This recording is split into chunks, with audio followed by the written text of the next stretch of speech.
Bekas operasi usus buntu masih sakit banget nih. Kemarin gimana operasinya, aman kan? Aman sih, untungnya langsung ditangani soalnya aku ada asuransi kesehatan. Ayo, udah aku bantu jalan.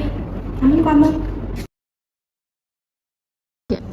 Selamat datang di Help Polisi Podcast. Hari ini kita akan bahas isu yang sering diremehkan tapi efeknya sangat besar, yaitu apa? Asuransi kesehatan sebagai instrumen proteksi finansial dan juga stabilitas sistem kesehatan. Tamu undangan kita yang pertama yaitu Kak Iil. Baik Kak Iil, sebagai konsultan asuransi nih, apa sih urgensi dari asuransi kesehatan itu? Baik, dari manajemen risiko sendiri kita tuh punya 3 konsep inti Kak. Ada risk avoidance, risk mitigation, dan risk transfer. Nah, asuransi itu bentuk risk transfer yang paling efisien.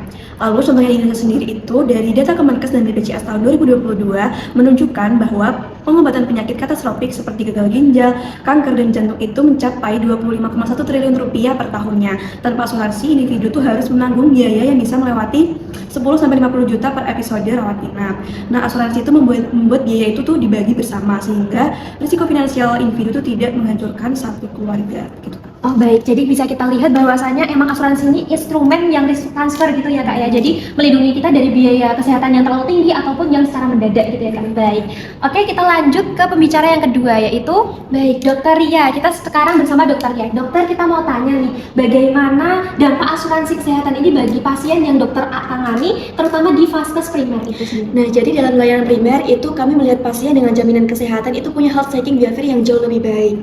Nah, menurut WHO di tahun 2022 tentang vaskes primer itu pasien memiliki proteksi asuransi itu memiliki kurang lebih 40% kemungkinan datang lebih rutin ke vaskes primer gitu. Nah, misalnya saja di puskesmas, jadi pasien yang misalnya punya penyakit hipertensi atau diabetes itu yang punya BPJS asuransi kesehatan itu lebih rutin datang ke vaskes primer. Nah, jadi mereka ini tanpa memikirkan biaya pengobatan maupun biaya konsultasinya gitu. Nah, jadi early deteksinya itu bisa meningkat dan komplikasinya itu bisa turun.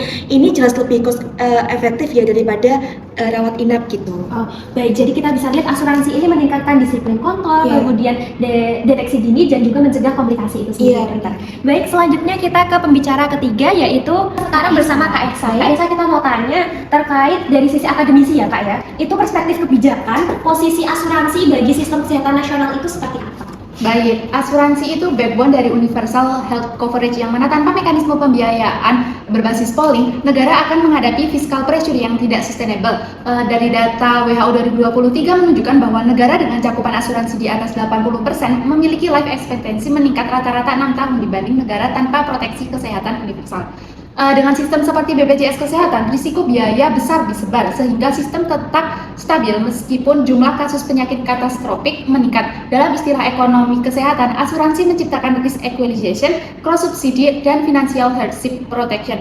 Tanpa itu semua, masyarakat bisa jatuh ke medical poverty, trap jebakan kemiskinan karena biaya kesehatan. Oke, baik. Jadi di level kebijakan ini asuransi itu fondasi UHC ya tadi ya Kak ya, dan stabilitas sistem kesehatan nasional itu sendiri.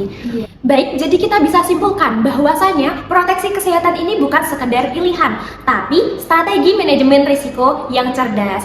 Kami ucapkan terima kasih kepada seluruh narasumber yang telah hadir di podcast hari ini. Sampai jumpa di podcast selanjutnya. Bye-bye. Ngebayangin banget sih kalau aku nggak pakai asuransi kesehatan. Iya, membantu banget ya. Benar. Aduh, mana asuransi gue belum aktif. Kamu harus cepet aktifin sih. Ya, dan nanti aku urus. Pada dasarnya, asuransi kesehatan dibuat supaya semua orang memiliki rasa aman ketika butuh layanan. Sistemnya sederhana. Selama kepesertaan aktif dan mengikuti alur, kita bisa dapat layanan tanpa harus mikir berat soal biaya. Dengan memahami cara pakainya, asuransi bisa jadi pelindung dasar yang bantu banyak orang tetap sehat dan tenang. Ayo turun.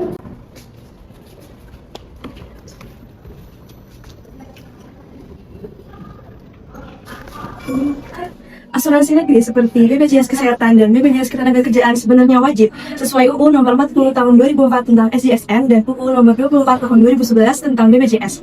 Negara memang mewajibkan semua warga punya perlindungan dasar ini.